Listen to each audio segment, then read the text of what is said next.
Welcome to the Korea Pro podcast. I'm your host, Chungmin Kim, the editorial director of Korea Pro. And I'm John Lee, the editor of Korea Pro. Join us for a weekly 15-minute conversation as we dive into the most pressing stories shaping South Korea and dissect the most complicated ones for you. From politics to culture, technology to society, we've got you covered. So stay ahead of the curve and never be sidelined again. So get ready for a fresh perspective on South Korea's news.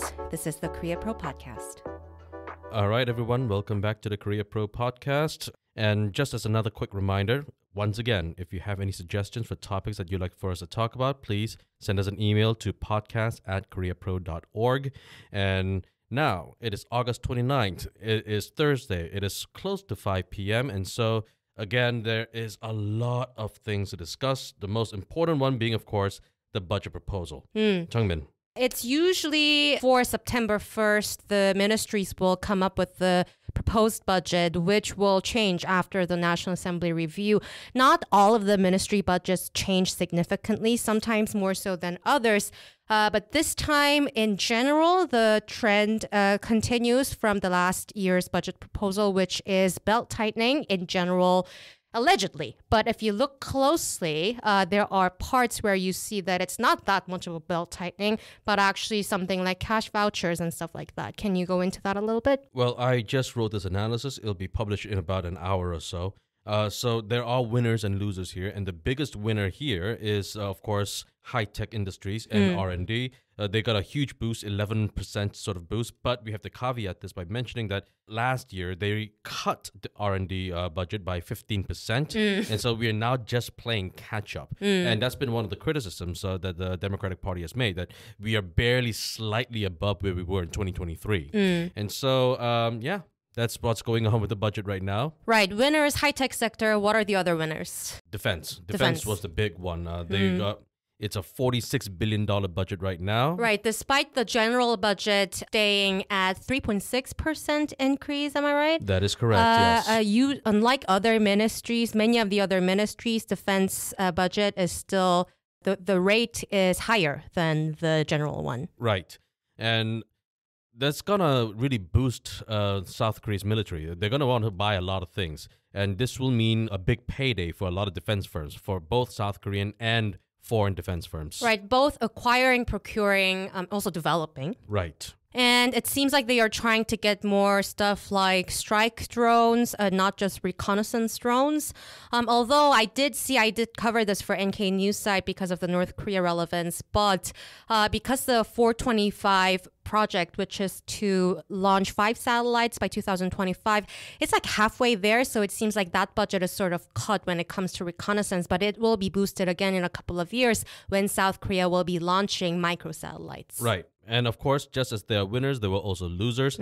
Infrastructure was a big loser, which is quite surprising. Infrastructure is usually one of those areas where there are actual jobs that are entailed. But infrastructure has been cut somewhat, and so has the social overhead costs as well, and so has regional development.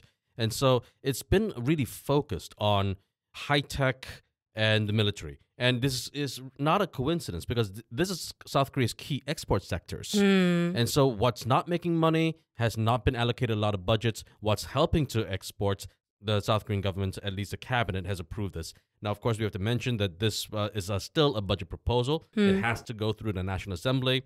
And over the past 2 years, the National Assembly has always had these debates that went on all the way to almost to the last second before they had to pass it. So there's a very good chance that we're going to see a repeat of that this year.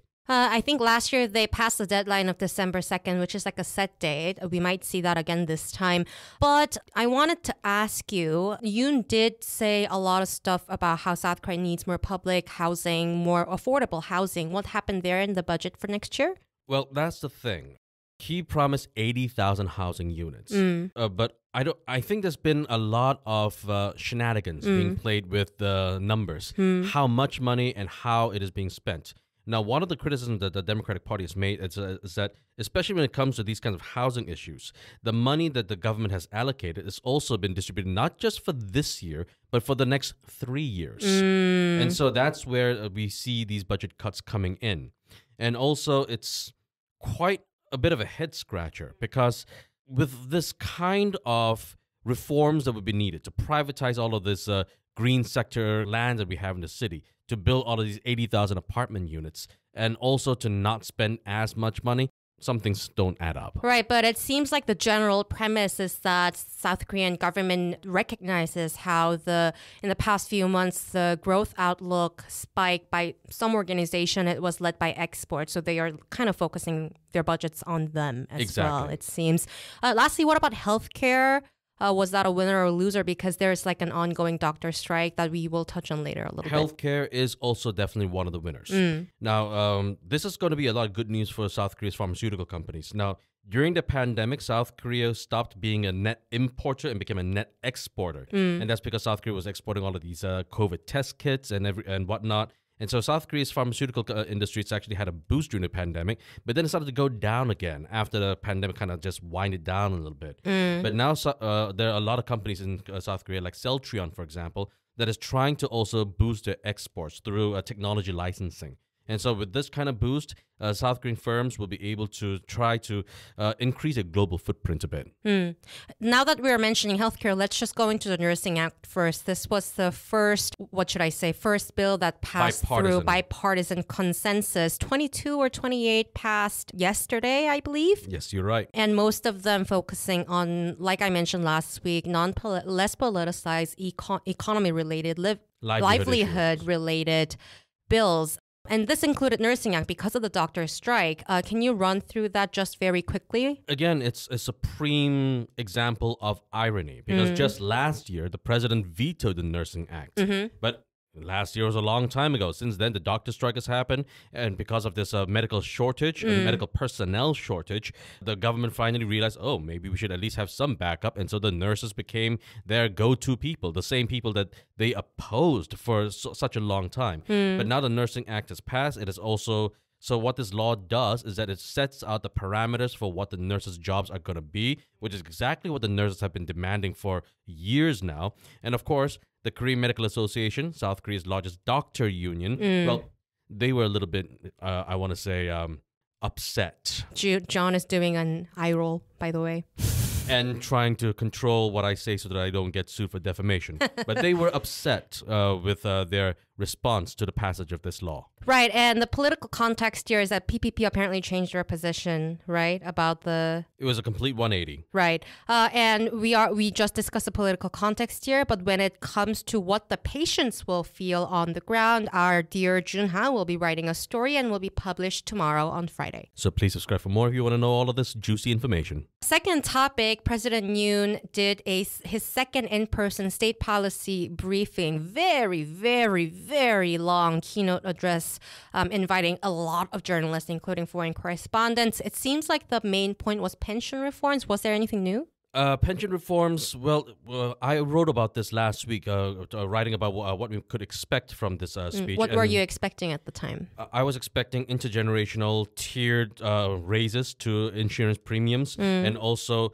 the ability for the government to say we are going to adjust insurance depending on what the economy is like. If the economy is doing well, we'll pay out more pensions. If it's not, then there's the other way around. And this was largely intact. So we were able to successfully call out what the president was going to do, and he did just that. But what's interesting is that when he gave this keynote address, he didn't just talk about pension. He talked about all the other reform packages that he wanted as well. And also the achievements that he thinks he did in foreign policy, security, whatnot. Exactly. All of that was unnecessary, but it just goes to show you that the president likely knows that his pension reform policies are not popular. If he had known that it's popular, he would have just stuck with that. But he's trying to broaden his appeal as much as possible, which is why he added all of this unnecessary extra stuff. No one's going to care about all that extra stuff, but he's trying to package it a little bit. So they framed it like 4+1 reform, right? Exactly. Including education, medical, so on and so forth. Yeah, labor. And other stuff were generally not as much as a change, it seemed, though. It was pretty much on par for the course for the president. What are you expecting in the next year when it comes to actual, practically speaking, will this actually happen? Well, when it comes to pension reforms, it is something that has to be done. And if you look at the Democratic Party's response to the criticism of the president's address, they didn't really criticize the need for these reforms. What they criticized was the lack of complementary actions by the president. The Or Democratic action plans as well. or action plans. One of the criticisms was that the president did not say anything about helping people to improve their incomes. If you're not going to improve your incomes, then then what's the point of that pension fund? And that's the Democratic Party's criticism. So there is. I mean, fair point, It's right? a fair point, but so there is room for compromise. They might help the president to pass his pension reform because it is badly needed, but only if the president was willing to bend and help out people with their income, which I think might be code for cash vouchers. I see that there is like a slight change of mood between Democratic Party leader Lee Jae-myung and ruling People Power Party Han Dong-un. They recently yesterday agreed on the same point about the need for, the medical school quota thing to slow it down. It seems like that sort of increasing mood of consensus might apply for pension going forward. Which upset the president, by the way. Right, but I think Han feels a bit more comfortable in upsetting the president than before. Right now, both Han Dong-un and Lee Jae-myung, they've got bigger fish to fry. Exactly. And at this point, that bigger fish is their own personal presidential ambitions. And the bigger fish is not Yoon. Exactly. He is yesterday's news now. At least as far as they're concerned. Last topic is actually quite depressing and disturbing. It's deepfake pornography issue that has plagued South Korea in the past few weeks because it was in the headlines, but we actually covered this a month ago or 2 months ago. Our dear former intern Lena Park covered this issue. So it was one of the last things that she wrote before leaving. Yeah, and so what's going on now? Why is this in the headline all of a sudden again? All right, I'm going to be very frank about these. These bunch of losers and basement dwellers, these people who should not even be considered human beings, they decided to take pictures of all the women in their lives, their colleagues, their classmates, their teachers, their family members, their sisters, whatever it is. They took all of these pictures of the women in their lives and just put them onto these pornographic images and just made them into deepfake images and started sharing them. Using artificial intelligence, I suppose? Using AI images to make all of this AI porn of all the women that they have ever known in their lives. That is disgusting, but what is even more disgusting is the news reports afterwards in the past few days where the majority of the people who are contacting people, like people who can get rid of photos online, most of them are the parents of the perpetrators who are minor men, not men, boys. Boys. So these families, instead of trying to seek accountability, are now trying to defend their own guilty family members to protect them from the repercussions, the consequences of their own actions. And this is horrible. And the thing I actually appreciated from the Yoon administration is that they came very clearly, very firmly, that they will come up with very strict punishment, even if they are minors. But because of legal limitations, unfortunately, the worst they can get, it seems, is expulsion from school. Now, one of the things that I want to mention is... Or please don't. Lawmaker Lee Jun-seok. Oh, yeah. What did he say? What he said was that when all of this public passion started to rise up about this issue, he said that he doesn't think that there can be a law that can be passed that would ban deepfake porn. Now, sure. He's saying that it's going to be too much of a broad law, right? Sure. But if we have... Now, this genie is out of the bag. We cannot put it back. This technology exists. It will not go away. Was it Telegram mostly? I'm not quite sure if it was Telegram, but encrypted messengers, right? It was encrypted messages where all of these images were passed. And Telegram, if it's not Telegram, it's going to be some other encrypted messaging site. And so this cannot be changed. But what you just said, what the Yoon administration is doing is to actually strengthen the law to punish people. If we cannot make this technology disappear, we can at least make them pay for what they did. And so this is is one of those rare moments where the president and the ruling party is doing something constructive. So what exactly is Lee Jun-seok doing against such proposal that I kind of appreciate from the administration? It sounds a bit different from what he said a few years ago. Well, okay, as I was saying earlier, what Lee Jun-seok is saying is that even if we pass all of these laws and regulations, we cannot make deepfake pornography and encrypted technology, encrypted messaging services disappear. That technology is out there. And he's saying that discussions like this is sort of exaggerating the sense of fear. Exactly. But if we go back to 2021, when there were similar issues that had happened, he had publicly stated that the government should investigate the hundreds of people who have been involved in similar crimes before. And so, why did he change his tone now? And that's, again, something that we really need to ask him someday. Stay ahead in understanding South Korean politics, business and society with a Korea Pro subscription.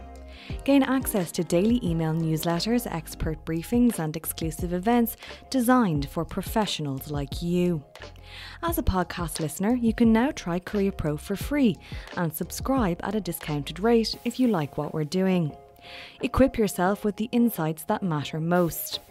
Visit koreapro.org/podcast to subscribe and ensure you never miss a critical update.